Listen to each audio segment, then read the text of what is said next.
Jika dunia ditakdirkan untuk menjadi miskin, orang pertama yang menjadi miskin adalah pemimpinnya.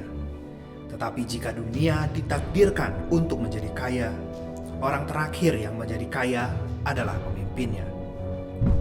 Amat-Toa, sebutan kepala suku dari suku Kajang, yang menganut konsep kepemimpinan sejati, yang menjalani kehidupan dengan apa adanya tanpa mengejar materi dan mendahulukan kepentingan masyarakat dibandingkan dirinya sendiri.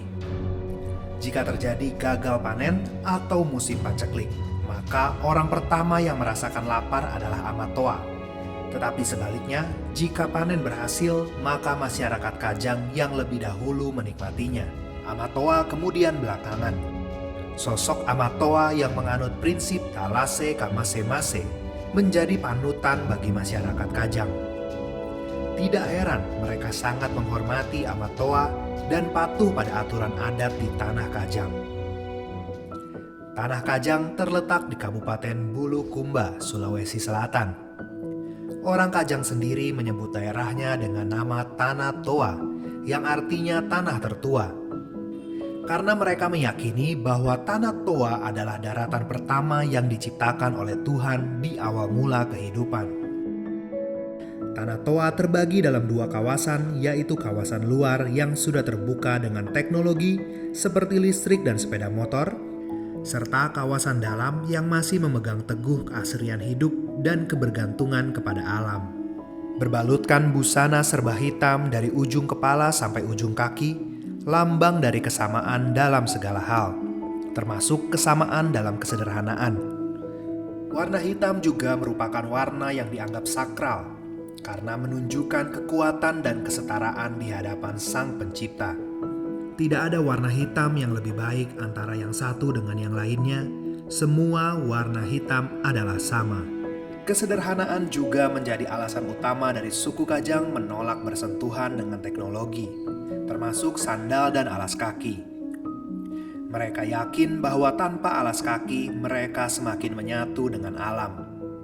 Suku Kajang selalu menjunjung tinggi aturan adat di Tanah Toa, memuliakan Sang Pencipta, serta menjadi manusia yang beradab dan menghormati dan memuliakan sesamanya. Jika di sebuah sumur ada seorang perempuan, maka laki-laki tidak boleh mendekati sumur itu. Setelah kaum perempuan selesai mandi dan mengambil air untuk pulang, barulah laki-laki boleh pergi ke sana. Jika aturan itu dilanggar, maka ada hukuman dan denda yang berlaku. Banyak orang beranggapan bahwa aturan selalu tajam ke bawah namun tumpul ke atas. Namun hal itu tidak terjadi di Tanah Toa. Bahkan Amat-Toa sebagai pemangku jabatan tertinggi akan terkena hukuman keras jika terbukti melakukan pelanggaran berat seperti ngandre soso atau korupsi. Ia akan dipecat dari jabatannya dan hingga 7 turunan tidak boleh menjabat sebagai pemangku adat. Suku Kajang memiliki ritual adat yang unik dalam menegakkan hukum adatnya.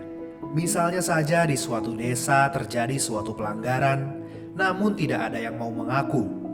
Semua warga di sekitar kejadian, termasuk yang dicurigai, akan dikumpulkan dan dilakukan ritual Atunu Panroli atau ritual membakar linggis.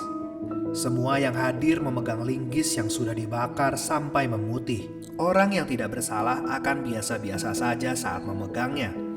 Namun jika yang memegang adalah pelakunya, maka tangannya akan langsung melekat dan terbakar.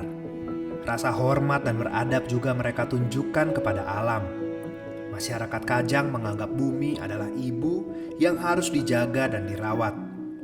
Di desa ini, orang dilarang untuk menebang pohon, kecuali untuk membuat rumah. Tua kun dari tanah kamase-mase ya, apa nijagai? Ia menjadi kuah tak bangkaju, apa solo dari iya, tak bangkaju. Rau doang, bunuh bani, tak tahu ia nyo pernah nataba ki pelanggaran, ni pasal ki 10 juta, pokok nama balaya. Pohon yang telah dipotong tidak boleh diseret dan harus digotong agar tidak merusak pohon yang lainnya. Bahkan sarang lebah pun tidak boleh diusik keberadaannya.